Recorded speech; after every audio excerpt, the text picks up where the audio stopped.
Hello everyone, welcome back to the channel. आज से हम स्टार्ट करने वाले हैं ऑर्गेनिक केमिस्ट्री। अगर आप क्लास 11th में हो तो ये चैप्टर आपके फाउंडेशन है, और अगर आप क्लास 12th में हो और ऑर्गेनिक केमिस्ट्री मुश्किल लग रही है तो एक बार इस चैप्टर को रिवाइज़ कर लो। बिलीव में अगर एक सारे रिएक्शंस मैकेनिज़्म काफ़ी ईजी लगने लगेंगे। तो चलिए बिना टाइम वेस्ट किए शुरू करते हैं। सबसे पहले बात करते हैं ऑर्गेनिक केमिस्ट्री की। Organic chemistry simply means the study of carbon and it's compounds. मतलब जितने भी कार्बन के कंपाउंड्स होते हैं उनका स्टडी हम ऑर्गेनिक केमिस्ट्री में करते हैं। अब कार्बन की दो सबसे इम्पोर्टेंट प्रॉपर्टीज़ है, पहली है कैटिनेशन और दूसरी है टेट्रावैलेंसी।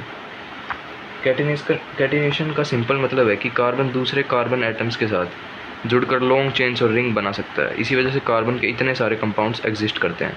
अब बात करते हैं टेट्रावैलेंसी की। कार्बन की वैलेंसी 4 होती है, इसलिए कार्बन हमेशा 4 कोवलेंट बॉन्ड्स बनाता है। इसी प्रॉपर्टी को हम टेट्रावैलेंसी कहते हैं। इजी था ना। अब आते हैं हाइड्रोकार्बन्स पर। हाइड्रोकार्बन्स वो कंपाउंड्स होते हैं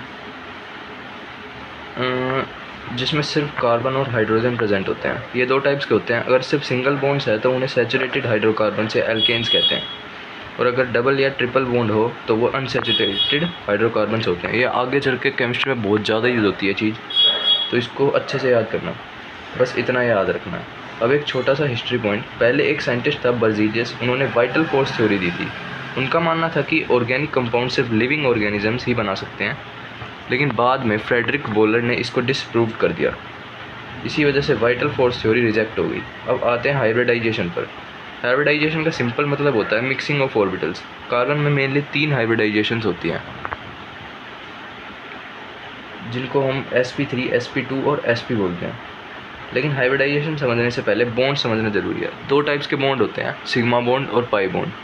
तो सिग्मा बॉन्ड में अगर आपके पास ट्रिपल बॉन्ड दे रखे हैं तो उसमें 2 सिग्मा हो जाएंगे, 1 पाई हो जाएगा। और अगर एक ही सिंगल बॉन्ड है तो वो खाली सिग्मा हो जाएगा, और 2 बॉन्ड दे रखे तो 2, 1 सिग्मा 1 पाई हो जाएगा। ठीक है, ये सिंपली आपको याद रखना है। अब एक ईजी ट्रिक। अगर कार्बन के अराउंड 4 सिग्मा बॉन्ड्स हैं तो sp3, और अगर 3 सिग्मा बॉन्ड्स हैं तो sp2, और अगर 2 सिग्मा बॉन्ड है तो sp। इसी ट्रिक से आप 90% क्वेश्चंस बिना कन्फ्यूजन के कर लोगे। और लास्ट में एक ट्रेंड याद रखना है, इलेक्ट्रोनेगेटिविटी के लिए है ये, जिसमें लिखा हुआ है sp, उसके बाद आता है आपका sp2, उसके बाद sp3। अब इतना पार्ट कंप्लीट हो गया है। चलिए नेक्स्ट टॉपिक कंटिन्यू करते हैं। इसको हम पार्ट 2 में कंटिन्यू करेंगे, तो इसको ज़रूर अगले पार्ट को भी देखना। Thank you.